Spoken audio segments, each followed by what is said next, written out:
Tassé est avec nous, Loïc. Bonjour. Bonjour Benoît. Bon, est-ce qu'on va avoir vraiment une troisième guerre mondiale entre la Mais non, Russie et les États-Unis? J'ai l'impression que l'apocalypse s'annonce. non, Benoît. Ah, OK. L'apocalypse ne s'annonce pas du Ah, tout. d'accord. Mais quand même, c'est un peu inquiétant ce qui se passe. C'est-à-dire qu'il y a un traité qui avait été signé en 2010, qui est le traité New Start. New Start pour Strategic Arm Reduction Treaty, donc traité de réduction des armes stratégiques.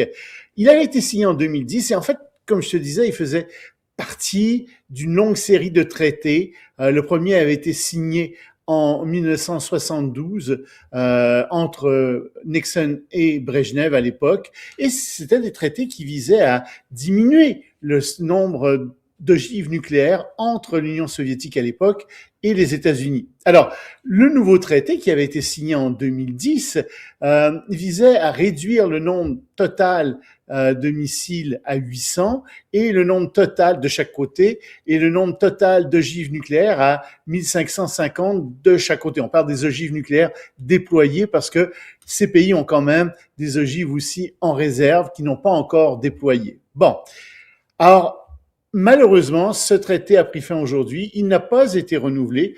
La Russie de Poutine aurait bien aimé qu'il soit renouvelé. Donald Trump dit, mais non, en fait, il faudrait que la Chine fasse aussi partie du traité.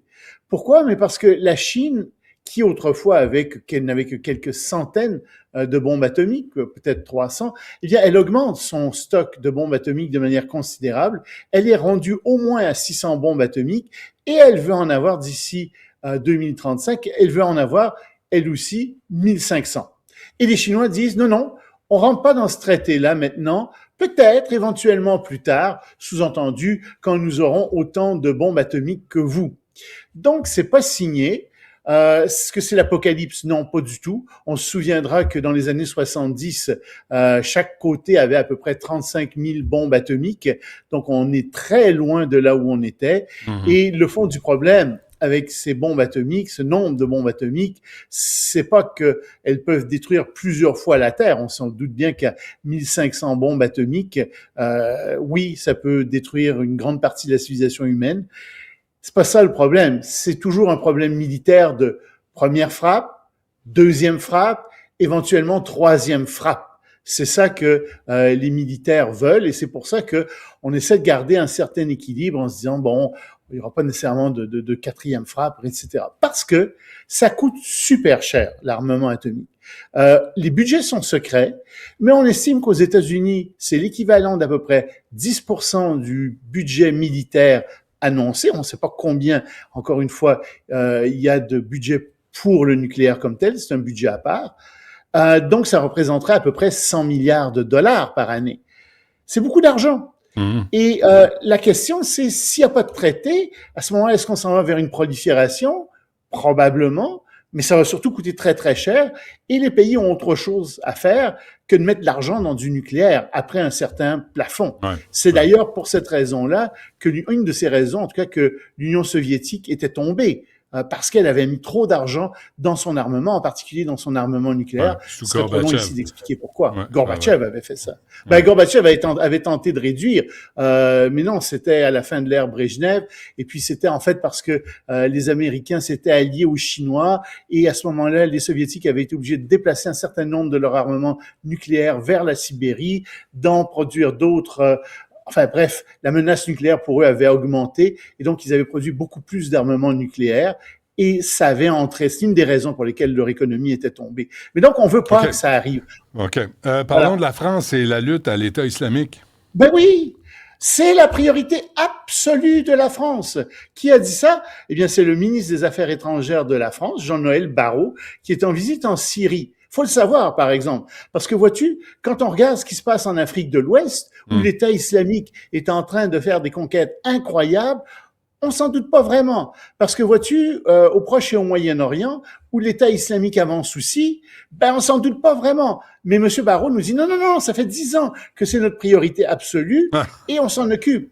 ben oui. Ben on aimerait bien qu'il s'en occupe un peu mieux que Ça ça. paraît, Et ça. et le fond du problème, c'est qu'ils ne veulent pas aller sur le terrain idéologique, ils ne veulent pas faire de lutte idéologique à l'islamisme. Puis pour faire une lutte à l'islamisme, ben, il faut non seulement faire la promotion de la laïcité, ce qui est très bien, mais il faut aussi faire la promotion de l'athéisme et expliquer pourquoi Allah n'existe pas, pourquoi Dieu n'existe pas, pourquoi Jéhovah n'existe pas, pourquoi il n'y a pas de divinité. Parce que si tu enlèves cette prémisse-là, tout le reste tombe. Mais ça, ils veulent pas le faire, ils ont peur de le faire, ils ont peur de le dire. Il y a beaucoup de gens dans l'opinion publique qui n'osent pas dire que les religions maintenant apportent plus de mal que de bien, et donc Mais les la religions France, continuent à prospérer. Loïc, Surtout les religions les OQTF, l'obligation de quitter le territoire français, ils ne sont même pas appliqués. Il y a des crapules qui sont identifiés, puis là, ils sont là depuis 10 ans, puis on les a jamais déportés. Ils ont peur. Ils ont peur de la religion. Macron, ils ont peur des religieux. Regarde ce qui se passe aux États-Unis avec certaines religions, certains. Tu sais, il y a un problème avec les religions qui grandit. Et la plupart des dirigeants politiques ont peur. OK. Un mot avant qu'on se quitte, Loïc, sur la CIA World Factbook. Oui, alors ça, c'est quelque chose que tous les journalistes connaissent, le CIA World Factbook, qui est vraiment quelque chose de très bien. C'est un document de référence pour les chercheurs, les étudiants, les professeurs, les journalistes. C'est des informations très fiables sur chaque pays, sur leur démographie, l'armement, le système politique, etc. C'est pas très, très profond, mais c'est beaucoup d'informations qu'on peut trouver rapidement pour se faire une idée sur plusieurs pays.